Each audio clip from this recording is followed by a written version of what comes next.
सिद्धपुर शमशान घाट होगा श्रद्धा और पवित्रता का केंद्र। विधायक रुद्रनील घोष का बड़ा ऐलान। हावड़ा के शिवपुर शमशान घाट का निरीक्षण करने पहुंचे सिद्धपुर के विधायक रुद्रनील घोष ने कहा कि शमशान घाट को पूरी तरह से नया रूप दिया जाएगा। यहाँ ऐसा माहौल बनाया जाएगा जिससे लोग अपने प्रियजनों को अंतिम विदाई देने के बाद श्रद्धा और मानसिक शांति के साथ घर लौट सके। उन्होंने कहा कि पिछले कुछ वर्षों में शमशान घाट की स्थिति खराब हो गई थी। यहाँ गंदगी बढ़ गई थी, सड़कें खराब हो गई थी और असामाजिक तत्वों का आना जाना भी बढ़ गया था। विधायक ने बताया कि हावड़ा नगर निगम के एमडीए और स्वास्थ्य विभाग के साथ मिलकर शमशान घाट का विकास किया जाएगा। अवैध कब्जों को हटाया जाएगा, परिसर की मरम्मत होगी और सौंदर्यीकरण का भी काम किया जाएगा। रुद्रनील घोष ने कहा कि मुख्यमंत्री शुभेंदु अधिकारी हावड़ा जैसे ऐतिहासिक शहर की पुरानी पहचान वापस लाने के लिए लगातार काम कर रहे हैं। उन्होंने कहा कि अब विकास कार्यों को प्राथमिक दी जा रही है। उन्होंने भरोसा दिलाया कि शिवपुर और दक्षिण हावड़ा के लोगों की समस्याओं को जल्द दूर किया जाएगा और शमशान घाट को एक साफ सुथरा, सुरक्षित और सम्मानजनक स्थान बनाया जाएगा। राज्य सरकारेर थ्रू दिए ताদের পরিষেবাটা পৌঁছানো, তারা নাম পাঠিয়ে দেবে বা অর্থ রাজ্য সরকারের অ্যাকাউন্টেই পাঠানো হতো বা তাদের একটা দেখাশোনা করার দায়িত্ব। দুর্ভাগ্যজনকভাবে মমতা বন্দ্যোপাধ্যায়ের সরকার ক্রিমিনালদের সঙ্গে মিশে মানুষকে লুট করেছে। তা এই রাজ্য থেকেই উঠে আসা মানুষের ট্যাক্সের টাকা হোক বা কেন্দ্র সরকার থেকে যে অগণিত বিভিন্ন প্রকল্প, বলুন না, শৌচালয় কজন পেয়েছে, আবাসের বাড়ি কজন পেয়েছে, চাল ডাল রেশন ফ্রিতে সেগুলো কজন পেয়েছে, জব কার্ডের টাকা মানুষ কজন পেয়েছে, সেই সব লুট হয়েছিল। ঠিক তেমনই ধরুন নবমী গমকে আপনি কাজ করবেন, তারা পরিকল্পনা করে বসে থাকতো যে কিভাবে সেই কাজের বাধা দিয়ে এইখান থেকে টাকা আত্মসাৎ করবেন। কারণ যারা কাজ করবেন তারা তো পশ্চিমবঙ্গেরই মানুষ হবেন, তিনি হয়তো স্বচ্ছতা নিয়ে কাজ করতে চান, কিন্তু সেই সরকারি অফিসার বলুন বা কোনো এজেন্সি বলুন, তাদের প্রত্যেকের কাছে ডেথ থ্রেট চলে যেত যে চুরির টাকা ঘুরিয়ে না দিলে আপনাদের বেঁচে থাকা যাবে না। এই যন্ত্রণা থেকেই মানুষ মুক্তি পেতে চেয়েছিল।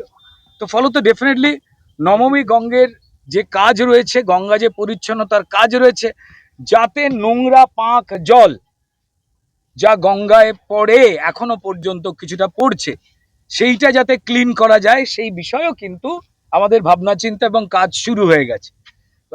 ইরিগেশন ডিপার্টমেন্ট প্রায় ৪,৭০০ কোটি টাকার কাছাকাছি একটা প্রকল্প, যেখানে পরিশ্রুত এই নিকাশি ব্যবস্থার ক্ষেত্রে যে জলটা, সেই জলটা যে যা গঙ্গার ক্ষতি করে দিত আগে, সেটা যাতে না হয়, যাতে পবিত্রতা বজায় থাকে এবং তার সঙ্গে সঙ্গে সুস্বাস্থ্যের দিকটা বজায় থাকে, সেই বিষয়ে কিন্তু কাজ শুরু হয়ে গেছে। অর্থাৎ হাওড়ার আধুনিকীকরণের ক্ষেত্রে পশ্চিমবঙ্গ সরকার, আমাদের বর্তমান মুখ্যমন্ত্রী শুভেন্দু অধিকারী মহাশয় সজাগ, এবং যতগুলি ডিপার্টমেন্ট রয়েছে সরকার তারাও অত্যন্ত সজাগ। প্ল্যানিং আমাদের শেষের পর্যায়ে, কাজ শুরুর পর্যায়ে রয়েছে, শুরু হয়েও গেছে। সেটা রাস্তাঘাট হোক, নিকাশি বন্দোবস্ত হোক বা আপনার ভ্যাট হোক। যেমন সুপ্রিম কোর্টের অর্ডারে আমরা ভ্যাট বানাতে পারবো না,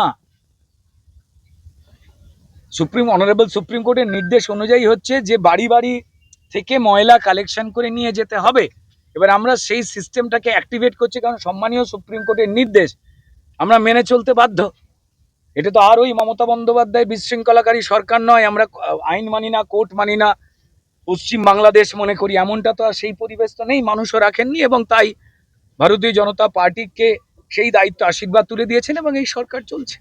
পরিস্থিতি বিগত কয়েক বছর ধরে, অন্তত 15 বছর ধরে, তার আগে থেকেই চলছে না চলবে না সরকার ছিল, তো তারা শামুকের গতিতে মুভ করতো যাতে মানুষের উপকারটা দ্রুত না হতে পারে।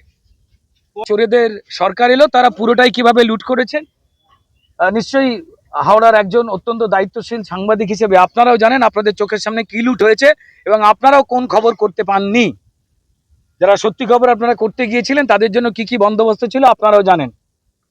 ঠিক যেভাবে শ্মশান ঘাটের মতো পবিত্র জায়গা, শ্মশান ঘাটের মতো পরিচ্ছন্নতা রাখবার জায়গা, সেটাকেও কিভাবে লুটপাটের জায়গা করে দেওয়া হয়েছিল, দুষ্কৃতীদের আড্ডা করে দেওয়া হয়েছিল, তা আমরা জানি। বর্তমান সরকার সম্মানীয় মুখ্যমন্ত্রীর সজাগ নির্দেশে আমাদের হাওড়া কর্পোরেশন, কেএমডিএ, আরও বিভিন্ন রকম যারা রয়েছেন সবাই মিলে এক হয়ে এগুলোর পরিচ্ছন্নতার কাজে আমরা পরিদর্শন করছি এবং রিপোর্ট জমা পড়া শুরু হয়ে গেছে। দ্রুত সংরক্ষণের এবং সংস্কারের কাজ শুরু হবে, আধুনিকীকরণের কাজ শুরু হবে, যাতে মানুষের ভোগান্তি কমে। সনাতন ধর্মের প্রতি আস্থা রেখে মানুষ শ্মশানে যারা যারা আসেন নিয়ে পৌঁছতে পারেন, বেরোতে পারেন, মন শান্ত করতে পারেন এবং পরিচ্ছন্নতা, রোগ জীবাণু নিয়ে না ফেরেন, দুষ্কৃতীদের উপাদান চোখের সামনে দেখে না ফেরেন, সেই বিষয়ে ক্লিননেস শুরু হলো এবং কাজ শুরু হলো। কখনো পর্যন্ত মানুষের যাতায়াতের যে রাস্তা বা যে দিকগুলো রয়েছে সেগুলোকে ডিস্টার্ব করে না।